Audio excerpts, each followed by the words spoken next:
Hello po, magandang gabi, magandang umaga. Nasampanig tayo ng mundo, ayan. Sa Pilipinas po ay gabi na, mag-aalas 9 na yata. Ayan. Tingnan natin kung anong makukuha natin ngayong gabi na ito. Pasensya na kayo ha, ginabi-gabi na naman. Ewan ko ba ako'y antok na antok, no? Siguro sa pagod ko sa mga puyat-puyat na yan. Siyempre, di ba? Biruin nyo 6 years na tayong straight trabaho sa gabi. Di ba? Tapos Huwebes at Biyernes lamang ang day off. Nakakapagod din. Sa iba talaga yung tulog sa gabi kaysa sa umaga. O ito na. Without further ado, sabi nga. Tingnan natin kung kaninong reading itong ating makukuha. Yan. Sa unang card, Eight of Pentacles again. Ayan. Kamusta po kayo, no? Sana'y walang sakit na nararamdaman ha.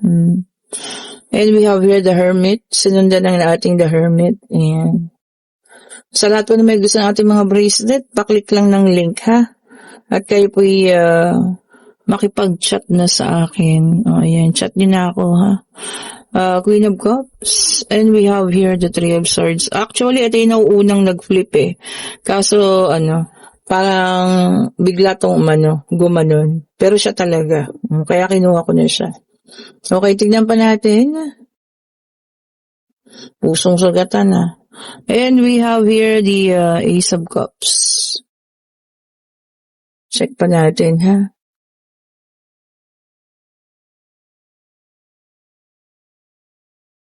Sa dami ko ba namang ginagawa?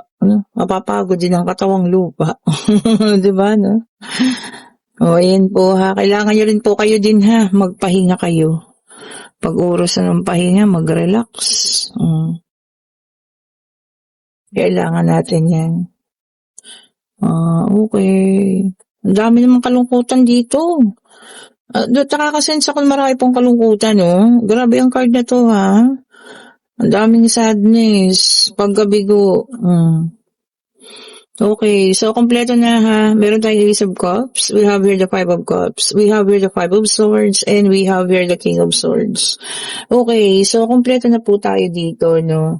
Ayun nga, sabi ko sa inyo, no, nakakakita ako ng sadness. Ang dami ha.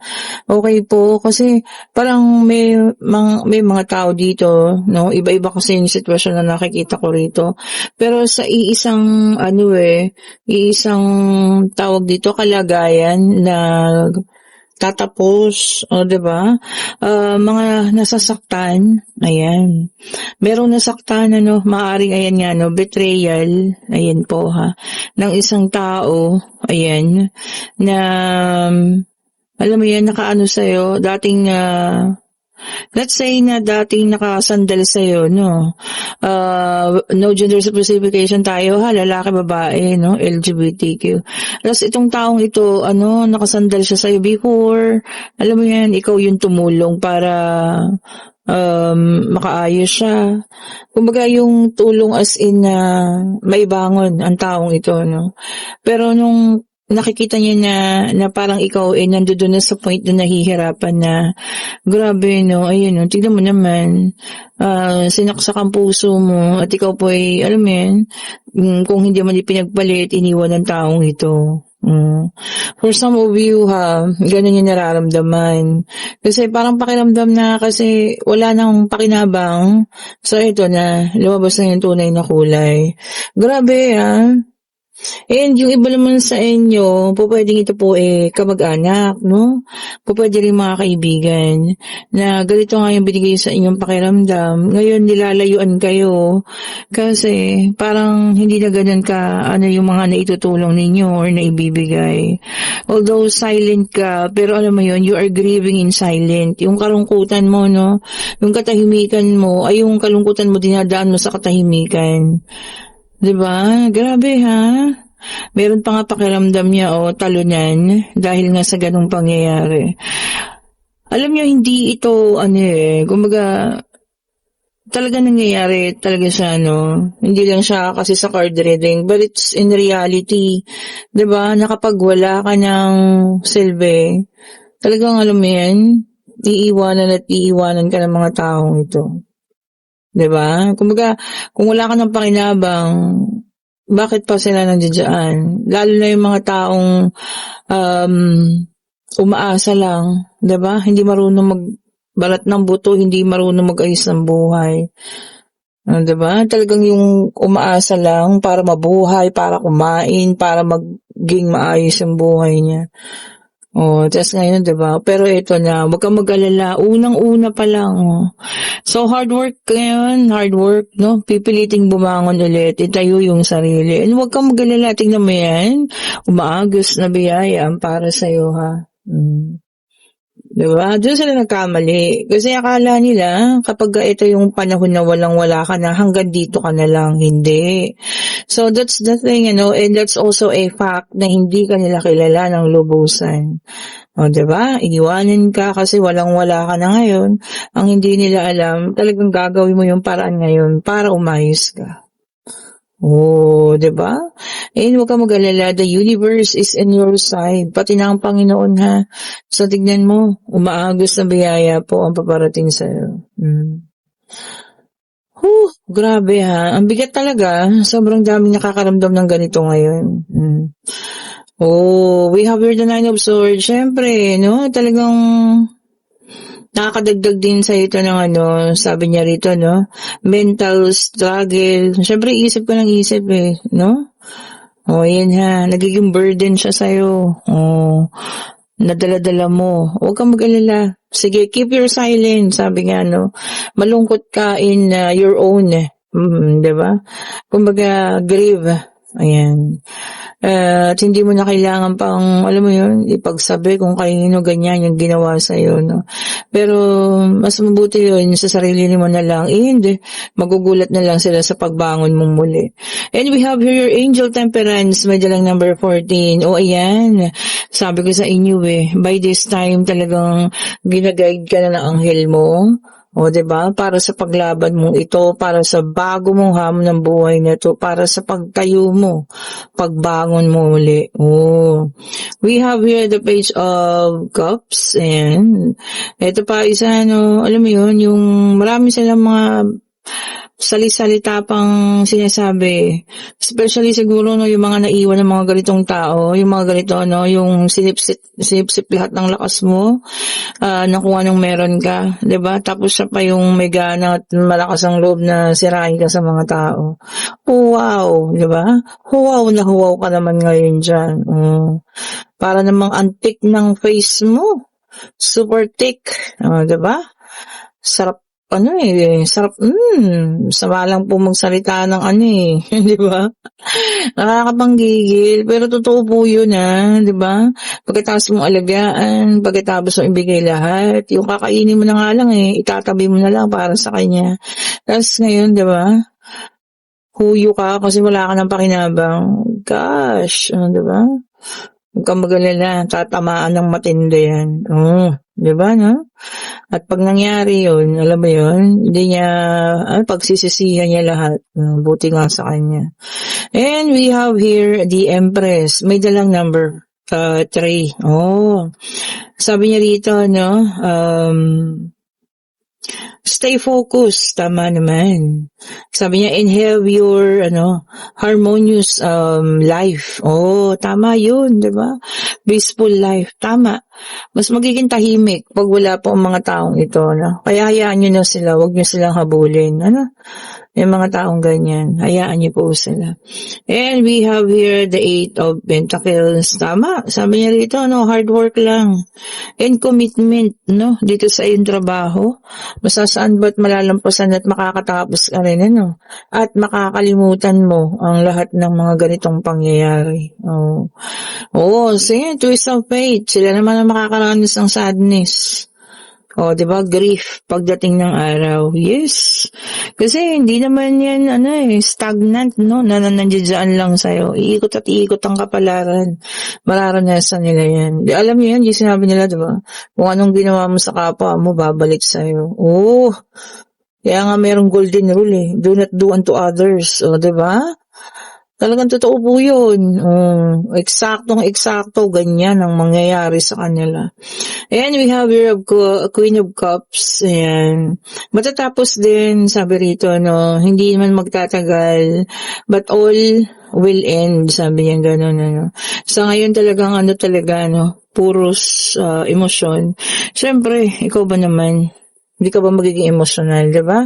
So kahit sino naman talaga, aabutin niya pagiging emotional kapag ganito po, ano. O ito na, tignan pa natin. Hopefully po na hindi tayo magtagal sa ganitong sitwasyon, ano, at mag-pray tayo palagi. Kapit lang sa Panginoon. Matatapos at matatapos din po itong dinaranas natin ngayon, di ba? Alam mo yun, yung naubos ka na financially. Tapos yung puso mo pa, parang sinaksak ng ilang beses. Ang ganda, oh. We have here the death card, may dalang number 13, hindi dapat katakutan, ha. The death card means ending or pagtatapos. Meron tayong 14, number 3, and 13. So talagang magtatapos na po.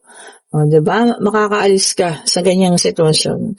Kung sa ngayon, nakala mo lang, stagnant ka na or hindi na gumagalaw yung buhay mo sa ganyan. Hindi po. Aalis na po sa ganyang sitwasyon. Claim mo na yan. Matatapos na yan.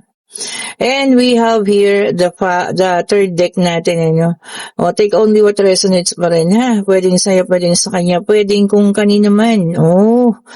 Ayan po, tingnan natin. Pwedeng makaresonate ka, pwedeng hindi, ha. And timeless po ang ating mga reading. Kung kailan nyo daw papanood, baka dun sa inyo umakma, ha. And meron tayo ritong Page of Swords, air sign, Gemini, Libra, and Aquarius na naka-reverse. Deception.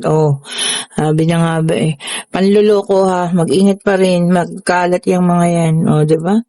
And we also have here the Hierophant Earth sign, Taurus, Libra, Taurus, Virgo, and Capricorn. Ayan. Sabi niya naman dito, high level of commitment. Yung iba sa inyo, maaaring may engagement na, kumbaga itataas na. Kung boyfriend, girlfriend lang, baka magpo-propose na, or maaling kasala na ang kasunod, ha. Congratulations po, ha. Isa lang ibig sabihin nun, talagang kung kayo, para sa isa't isa, kayo talaga diba? Talagang babalik at babalik kung talagang kayo po ay para sa isa't isa. Ito na, tignan pa natin, ha.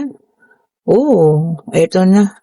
And we have here the Hierophant, Earth sign ulit. So, meron tayong air, Earth, and Earth ulit ito. Sabi niya naman dito,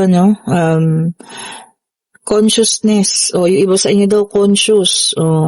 Kumbaga, meron tayong inaalala sa isip natin. Ano ito? Bakit? Bakit nagiging conscious tayo? Or po pwede rin sa trabaho, O nagiging conscious tayo. Bakit? Ano nangyayari? Diba? Yung parang pakiramdam na medyo parang nahihiya o ano ba ito? Nako-conscious ka, naiilang. Yun ang tamang tawag doon. Bakit po? Diba? Meron ba tayong dapat ikailang? Tao ba to? Ex ba to? Na nagkita kayo kung saan? Diba? May ganun, Bigla-bigla magulat ka, nag-apply doon sa trabaho nyo. Diba? Kahit naman sino, diba? Mako-conscious kang katrabaho yung ex mo. Well, anyway, kung ano man yan, diba? Na mako-conscious kayo, sana maalisan ninyong ganyang pakiramdam. Kasi makakasira yun sa concentration ninyo. And we have here the Ten of Wands. So, fire sign na, Aries din yun, Sagittarius. So, nandito na lahat. Air, Earth, fire. Wala pa si water. Sabi niya naman dito, keep going. Tama naman. Kailangan lang po natin yun, ha. Keep going. Magpatuloy. Sabi niya nga, move forward. Parang ganon. Keep going lang daw po, ha. Kahit ano nang hirap. Sige lang. Go, go, go lang. Sabi nga, And we have here the Judgment, fire sign. Ayan. Sabi niya naman dito, mercy or awa. Baka meron kayong kakaawaan. Okay lang naman yan.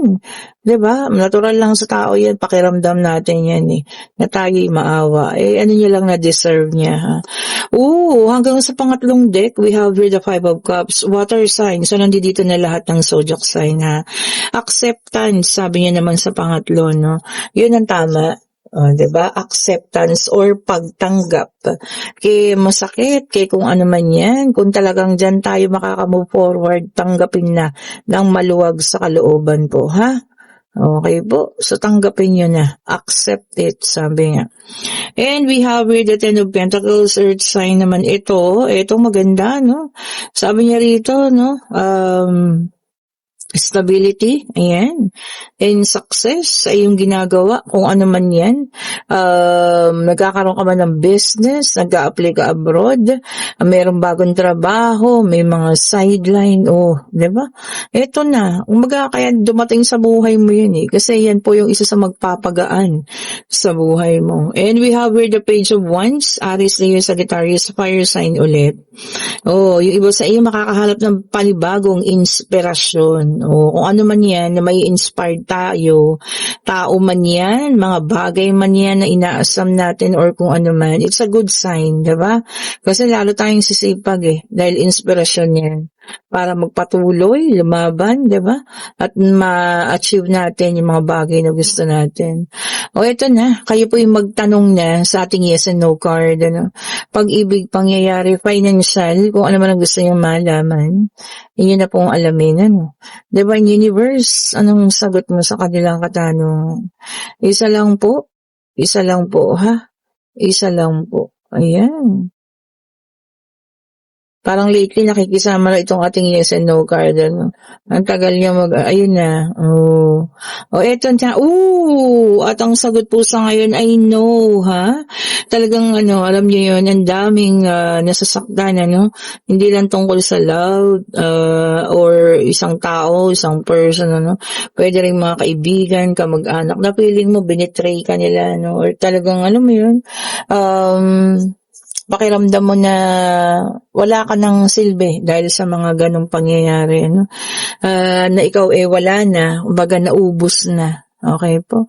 Well, ito lang masasabi ko, pag dumating yung panahon nakabangon ka na, maayos na, wag ka nang babalik sa ganong sitwasyon po, ha. At syempre, wag nyo nang babalikan yung mga ganitong tao. Diba? Ayan po, kung nagugustuhan nating reading, pa-like, pa-share, pa-subscribe, and hit the notification bell para lagi kayong updated sa mga bagong videos na nire-release natin. At sa lahat ng may gusto ng ating mga bracelet, pa-click ng link nandiyan sa comment section. Ako lang naglalagay dyan. Sa lahat pong gustong humabol ng private reading para bukas, i-click nyo rin po yung link, ha. Magtanong kayo kung ano pa yung available na oras po. Baka available pa yung gusto ninyo, ha. Kung hindi naman, pwede natin gawan ng paraan yan. Diba? Yung may mga oras na bakante, pwede ko namang ibigay sa inyo. Okay po, thank you so much po for watching. Pa-like, pa-share, subscribe po ulit, ha, para updated kayo sa mga bagong videos. Have a great evening po. Happy Thursday. Stay safe po sa lahat, ha. Bye-bye po sa inyo.